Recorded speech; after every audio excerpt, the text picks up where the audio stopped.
The night my wife threw me out, it was raining so hard the sky looked angry. I stood outside our house with one suitcase in my hand, and divorce papers in the other. Across the street, neighbors watched from behind curtains. My wife, Vanessa, stood at the door, arms folded, eyes cold. "You are a failure, Daniel," she said. "I can't keep living like this." What she didn't know, what no one in that neighborhood knew, was that in less than 12 hours, a convoy of 10 black SUVs was scheduled to pick me up. Before I tell you what happened next, let me ask you something: where are you watching this from right now? Drop your city or country in the comments. I love seeing how far these stories travel. And if you enjoy powerful stories about betrayal, secrets, and shocking revenge, make sure you subscribe. You don't want to miss what's coming. Because what happened that night changed everything. Vanessa wasn't always like this. When we met 8 years ago, I was wearing a cheap shirt and driving an old sedan that rattled every time I pressed the brake. She was working as a receptionist at a small dental clinic. I had just moved to the city, trying to build something quietly, carefully. She loved that I was simple. She said I made her feel safe. Back then, I didn't tell her about my family. I didn't tell her about the empire my father built across 3 continents. I didn't tell her that I had stepped away from a life of private jets and boardrooms because I wanted to prove something to myself. I wanted to know if someone could love me, without the money. So I started from zero. Well, not exactly zero. I had knowledge. I had connections. And I had a plan. But I dressed down. I lived small. I invested quietly under different entities. I built things silently. Over time, those small investments became large. Then massive. Vanessa never asked too many questions. At first. The first 2 years of our marriage were beautiful.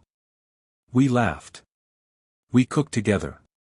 We dreamed together. She talked about wanting a bigger house someday, a luxury car, designer bags. I would smile and say, soon.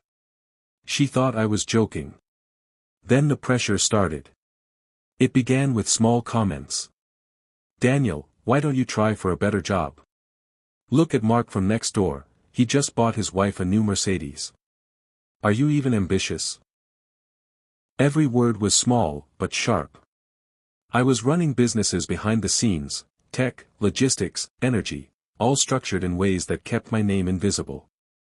My father had taught me early, power moves silently. But silence started to look like weakness. Vanessa's friends didn't help. They would visit and talk loudly about their husbands' promotions, their vacations in Dubai, their new jewelry. I would sit there quietly, sipping water. Vanessa would look embarrassed.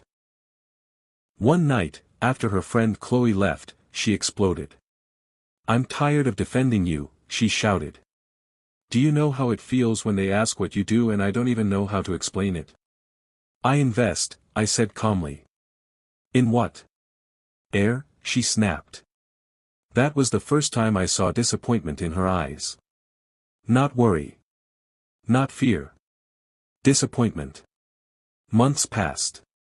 The comments turned into arguments. The arguments turned into cold silence. Vanessa started coming home late.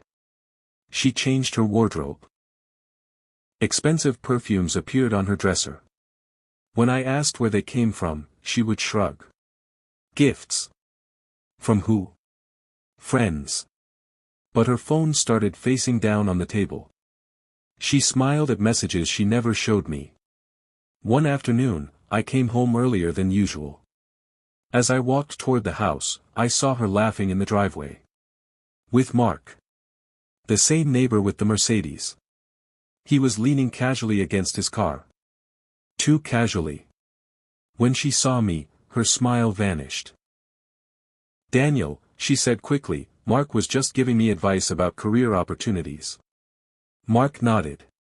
"Yeah, man. Just helping out." I looked at him. Then at her. I said nothing. Because at that moment, I wasn't angry. I was observing. 3 weeks later, everything collapsed. Vanessa called me into the living room. Papers were spread on the table. "I can't do this anymore," she said, her voice steady. Too steady. "I want a divorce." I felt something tighten in my chest. Not because of the divorce, but because of the timing. "You've changed," she continued. "You have no direction. No growth. No future. No future." I asked softly. "I refuse to waste my life waiting for a man who will never be successful." The irony almost made me laugh. But I didn't. Instead, I asked one question. "Is this about Mark?" Her eyes flickered. "That's none of your business." That was answer enough. She slid the papers toward me. "I already spoke to a lawyer. It's simple. You leave. I stay in the house. The house I paid for. The house purchased under one of my holding companies, though she didn't know that." "And where do you expect me to go?" I asked. She shrugged. "Figure it out." The rain started just as she dragged my suitcase to the door. She didn't cry. She didn't hesitate. As I stepped outside, she said one final sentence that echoed in my mind long after the door slammed shut. "Maybe when you finally become something, you'll understand why I had to leave." The lock clicked. And just like that, I was homeless. Or so she thought. I stood there in the rain for a long moment. Then my phone vibrated. It was a message from an unknown number. "They're ready. Arrival confirmed for tomorrow morning. 10 a.m. Full escort." I looked up at the dark sky. Tomorrow morning. 10 black SUVs. Vanessa believed she had just thrown away a broke, directionless husband. She had no idea she had just discarded the majority shareholder of one of the fastest-growing conglomerates in the region. And she definitely didn't know that the house she was standing in wasn't legally hers at all. I picked up my suitcase. And for the first time that night, I smiled. Because the morning was going to be unforgettable. But what Vanessa did next, before those SUVs arrived, was something I never saw coming. That night, I didn't go to a hotel. I didn't call a friend. I walked. The rain soaked through my jacket as I moved down the quiet streets of the neighborhood where Vanessa believed she had won. Every step felt heavy, not because I was broken, but because I was thinking. Thinking about 8 years. Thinking about loyalty. Thinking about how easily love can be replaced by lifestyle. My phone buzzed again. "Security team is on standby. Do you require early arrival?" I typed back, "Number 10 a.m. as planned." I wasn't ready. Not yet. I needed to see how far this would go. Around midnight, I checked into a modest business hotel across town. Nothing flashy. Just a quiet place to think. I stood in front of the mirror in the small room and studied my reflection. Was I really surprised? The truth is, I had seen the signs months ago. The distance. The comparison. The admiration in her eyes when she looked at men with money. I had always told myself, if she stays when it's hard, she deserves to be there when it's easy. But Vanessa didn't want to stay for the hard. She wanted the finished product. She wanted the applause without the backstage. At 7:30 the next morning, my phone rang. It was my legal advisor, Mr. Harrington. "Daniel," he said calmly, "we've completed the acquisition." "Good," I replied. "The property transfer will be finalized at 9:45 a.m. Perfect timing." He paused. "You're sure you want to proceed like this?" "Yes. Because here's what Vanessa didn't know. 3 years ago, when we bought that house, I never placed it under our joint names. I purchased it through one of my subsidiaries, a real estate investment branch under my holding group. To her, it was just paperwork she didn't care to read. To me, it was protection. Not because I didn't trust her. But because my father always said, never build your empire on emotion. At 9:15 a.m., I received something unexpected. A picture. Sent from an unknown number. It was Vanessa. Standing in the driveway. Next to Mark. He was holding a bottle of champagne. The caption read, "Upgrades only." I stared at the image. Mark's arm was around her waist. In my driveway. In front of my house. My jaw tightened. So this was the plan. She didn't just want freedom. She wanted replacement. Fast. My phone rang again. This time, it was the head of my private security team. "Sir, convoy is assembled. Awaiting your signal." I looked at the time. 9:52 a.m. "Proceed," I said. Back in the neighborhood, Vanessa was smiling. Mark had arrived early in his silver Mercedes. Neighbors were already peeking through windows again. News travels fast in quiet communities. "Are you sure he's not coming back?" Mark asked casually. "He has nowhere to go," Vanessa replied confidently. "And even if he does, it won't be here." She took a sip of champagne. "I wasted 8 years," she added. "I deserve better." Mark grinned. "Well, you definitely upgraded." That's when they heard it. Engines. Deep. Synchronized. Powerful. At first, it sounded distant. Then louder. Then unmistakable. 10 black SUVs turned into the street one by one. Perfect formation. Tinted windows. Police escort in front. The entire neighborhood froze. Vanessa lowered her glass. "What is that?" she whispered. Mark frowned. "Probably some politician." The lead SUV slowed, and stopped directly in front of the house. Doors opened simultaneously. Men in tailored black suits stepped out. Earpieces. Sunglasses. Calm posture. Then the final SUV door opened. And I stepped out. Not in my usual simple clothes. But in a custom-tailored charcoal suit. Polished shoes.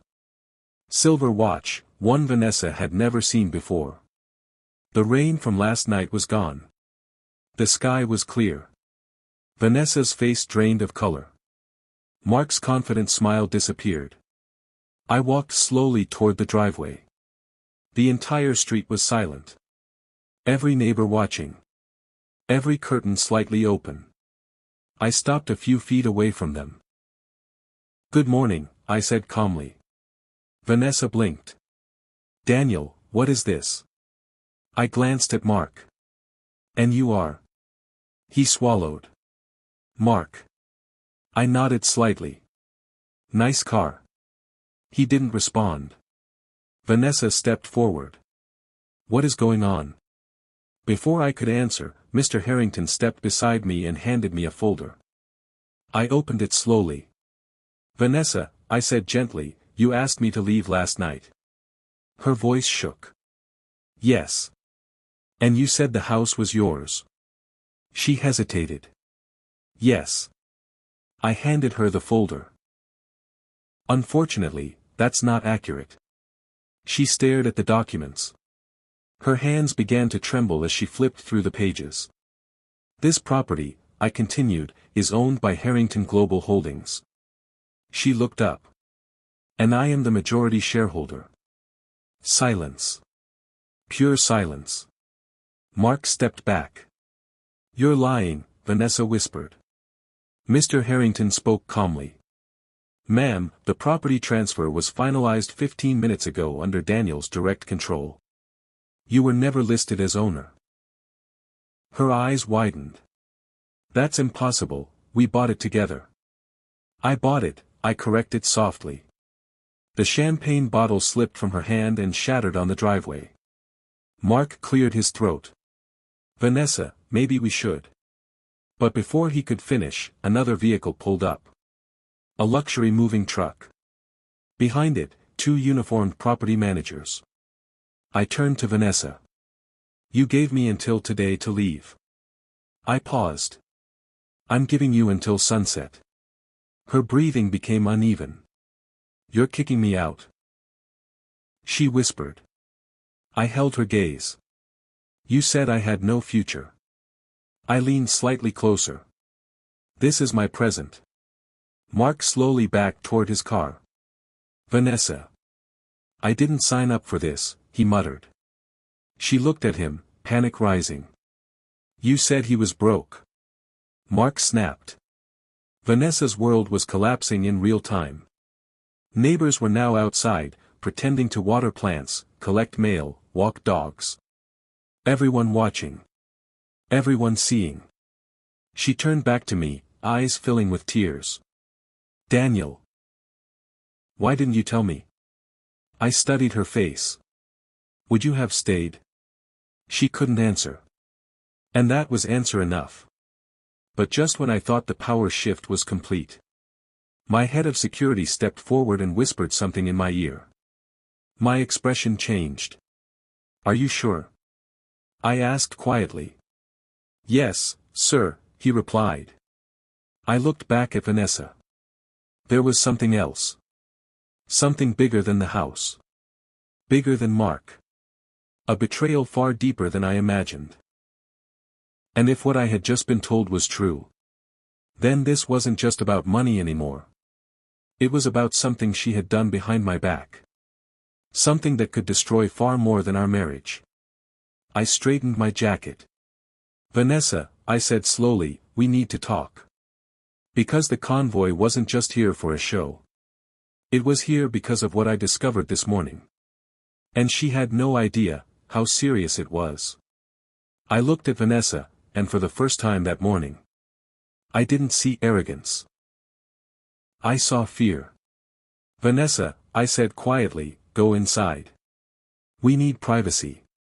She nodded slowly, still holding the folder with shaking hands. Mark tried to follow us. One of my security men stepped forward. Sir requested privacy. Mark froze. Vanessa glanced at him, searching for support. He avoided her eyes. I'll wait in the car, he muttered. And just like that, the upgrade retreated to his Mercedes. Inside the house, everything looked the same. The beige couch. The glass coffee table. The wedding photo still hanging on the wall. But the air felt different. Heavier. Vanessa stood in the center of the living room. Daniel, what is this really about? I didn't answer immediately. Instead, I placed my phone on the table and pressed play. An audio recording filled the room. Her voice. Clear. Familiar. I need access to his accounts, she was saying. If we can prove he's hiding money, we can freeze everything during the divorce. There was another voice. Male. Smooth. Confident. Don't worry. Once we file, we'll claim financial misconduct. Judges side with wives in these cases. He'll be finished. The recording stopped. Vanessa's face turned white. Where did you get that? She whispered. From the man you hired, I replied calmly. Private investigator turned amateur fraud consultant. Her knees nearly gave out. You were trying to frame me, I continued. Accuse me of hiding assets. Freeze corporate liquidity. Damage investor confidence. Her lips trembled. I was just protecting myself. By destroying me. Tears began to roll down her cheeks. You don't understand, she cried. I thought you were lying about everything. I thought you were secretly rich and hiding it from me. The irony hit like a punch. So your solution, I said slowly, was to commit fraud? She covered her mouth, sobbing. I stepped closer. Vanessa, do you know what happens when someone attempts to interfere with corporate holdings valued in the billions? Her eyes widened. This isn't just a marriage, I continued. It's an empire. There are boards. International investors. Regulatory bodies. I lowered my voice. What you tried to do is a felony. Silence. Complete silence. The ticking clock on the wall sounded louder than ever. She shook her head desperately. I didn't think it would go that far. I just wanted security. You had security, I said. You just didn't value it. But there was more. I walked to the window and looked outside. The convoy still lined the street. A symbol of power. A symbol of protection. I received a call this morning, I said without turning around. From our legal team in Singapore. She wiped her tears. What does that have to do with me? I turned back slowly. The investigator you hired didn't just try to access my personal accounts. I paused. He tried to breach one of our energy subsidiaries. Her breath caught. Why? Because someone told him there was hidden money there. Her voice was barely audible. I didn't know. They traced the request back to your email. She stumbled backward onto the couch. I swear, Daniel, I didn't mean for it to be criminal. I just wanted leverage in the divorce. That leverage, I said coldly, could have triggered an international investigation. And then I delivered the sentence that changed everything. The board wants to press charges. Her head snapped up. No. Yes. You can't let them, she screamed. It's not just my decision. She crawled forward, grabbing my hand. Please. Daniel. I made a mistake. A mistake. That word. As if betrayal is just a typo. As if sabotage is just a misunderstanding. I looked down at her hand gripping mine. Once, that hand wore a ring I placed there with pride. Now it felt unfamiliar. You didn't just doubt me, I said softly. You tried to ruin me. She sobbed harder. Outside, Mark's engine started. He was leaving. Watching his upgrade drive away without her broke something inside her.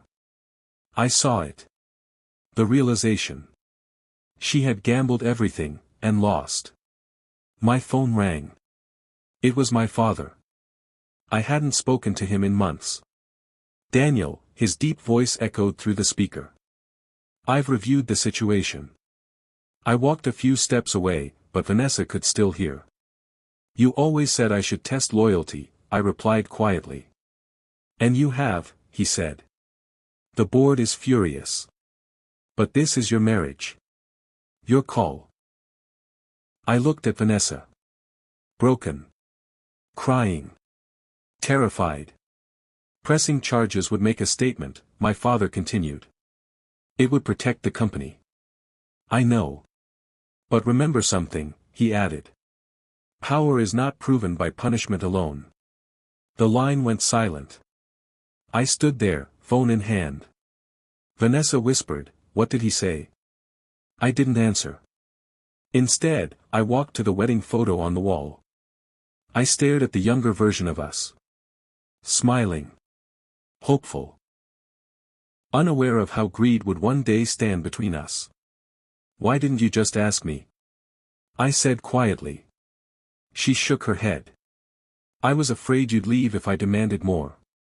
I let out a slow breath. So you decided to leave first. She had no response.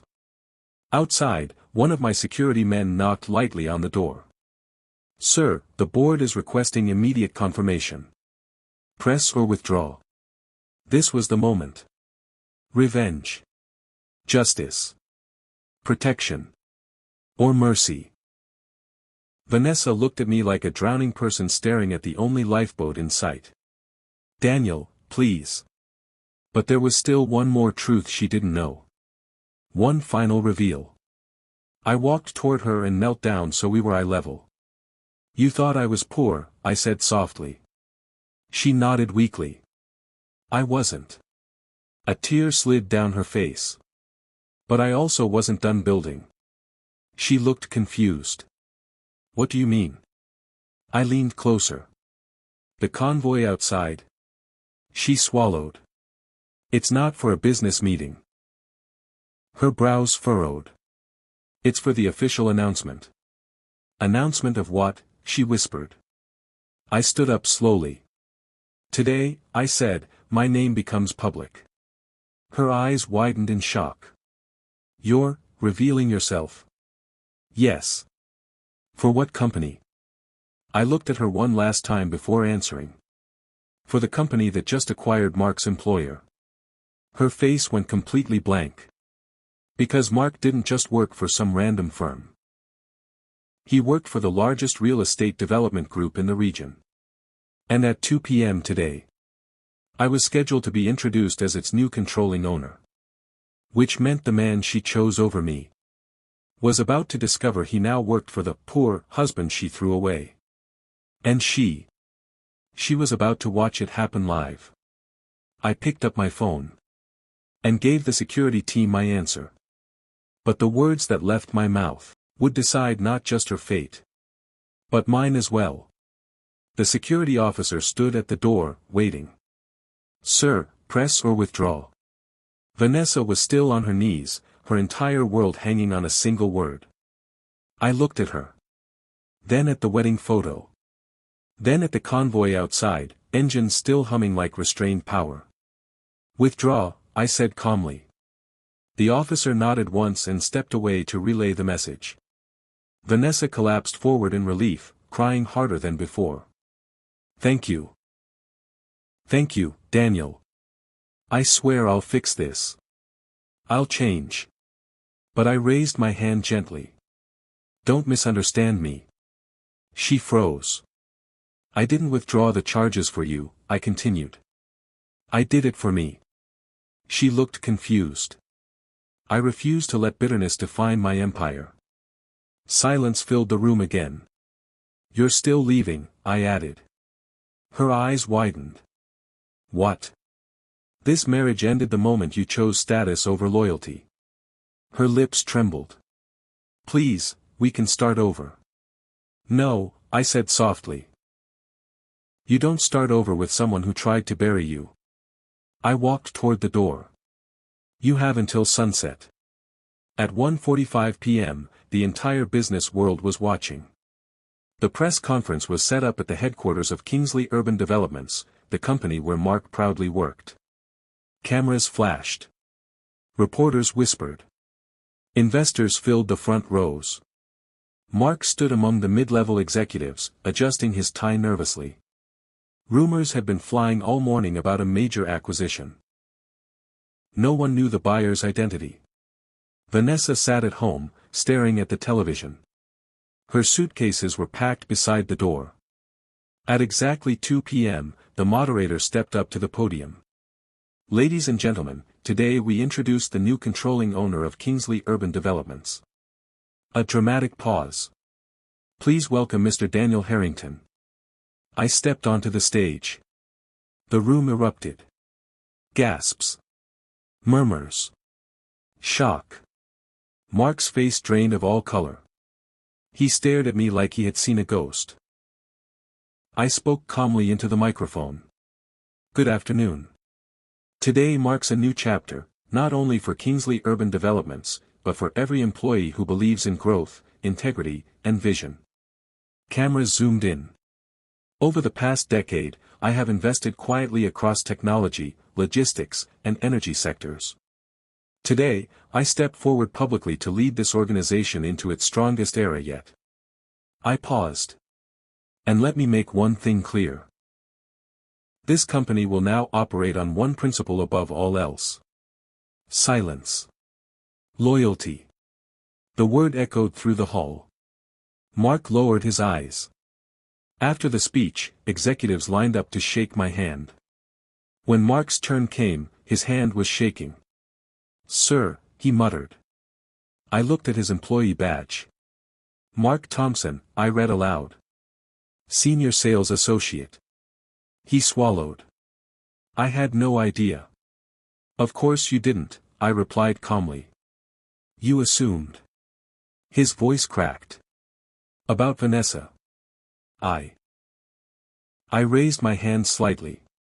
What happens in my personal life stays there. Relief flashed across his face.